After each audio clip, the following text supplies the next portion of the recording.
Hey guys, we are going to be looking today at secondary sources for your activity. But what I wanted to do, in case none of you have learned about the differences before, is just kind of give you a quick, brief idea about what's the difference between a primary and secondary source.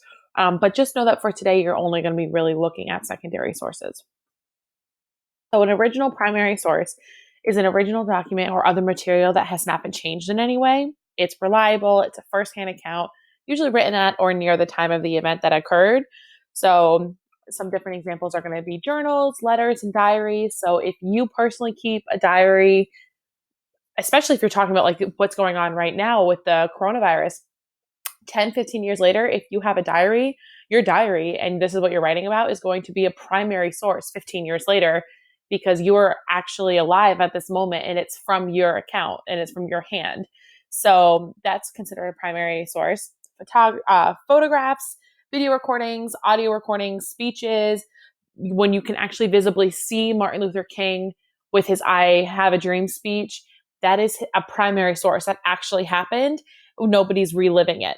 Um, Books, newspapers, and magazine articles, government documents, those are firsthand written original documents. And another thing that you can think about are not just something that's written, but artifacts that are coming out of ancient Egyptian tombs. Those were the original artifacts that were found in the tombs. They're not recreated. I mean, some of them are recreated today, but the ones that sit in museums, like King Tut's body that's sitting in a museum, is an actual, it's the primary source that is King Tut. Those are artifacts coming out of his tomb. That's why they're going to be considered primary, because they're the original thing. Primary sources are also very reliable because it's usually the first-hand account of something that's happening or at the time of the event. So that's also really important to know as well. The other type of source is a secondary source, which is again what you guys are going to be looking at today. So these are created later by somebody who did not experience something firsthand. A lot of biographies, a lot of bibliographies, they are secondary sources because somebody is usually researching the person after.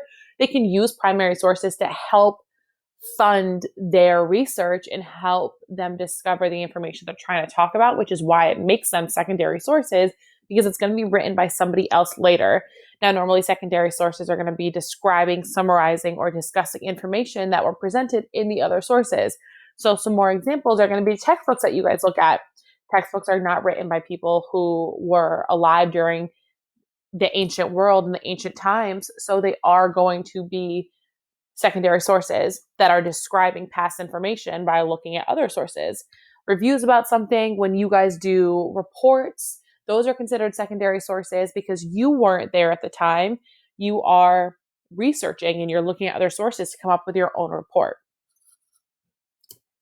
So for today's activity, you're going to be looking at secondary sources, and I'm going to describe to you in a second as to why they're considered secondary sources. And each of the documents that you're going to be looking at are going to be from an ancient Greek historian about Alexander the Great. So we're still going to talk about him today. And the idea that you're going to get after today is whether or not he was a hero or a villain by looking at different historians' views. What I have for you right now is the very first quotation from the document. Now, you're not going to get the entire document. You're only going to get a little snippet of it, but I'm going to explain to you why it's going to be considered a secondary source. So as you can see, this is a small quotation. And let me get my pen really quickly. This dash is telling me exactly who it's going to be by. And this is going to be by a Greek historian in 90 AD.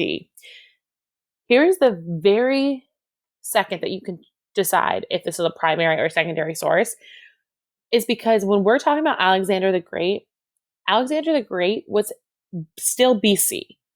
Remember, we're still in the before Common Era time period. So anything written after BC is going to be a secondary source. So the fact that we can see right here that the time period is going to be 90 AD, we know right off the bat that this is going to be a secondary source because this person could not have physically been there. Remember, Alexander the Great is going to come into power in about 300 BC time period. So they really are not going to be alive for 300 years. So what these historian excerpts that you guys are going to look at are what when they've researched and as they're looking at all the information presented to them that they've gathered, this is just their review. This is their reflection. This is their evidence as to whether he was a good guy or whether he was a bad guy. So that's why I wanted to show you the difference in knowing that this is not coming from somebody who was there at the time. All of the documents that you're going to be looking at today are going to be by people who were not there firsthand, but after researching have come to their own conclusions. So I hope this helps you understand why you're looking at a secondary source, not a primary source. Now go check out my other videos so I can help you really get into detail about these documents and show you how to answer your questions. Bye, guys.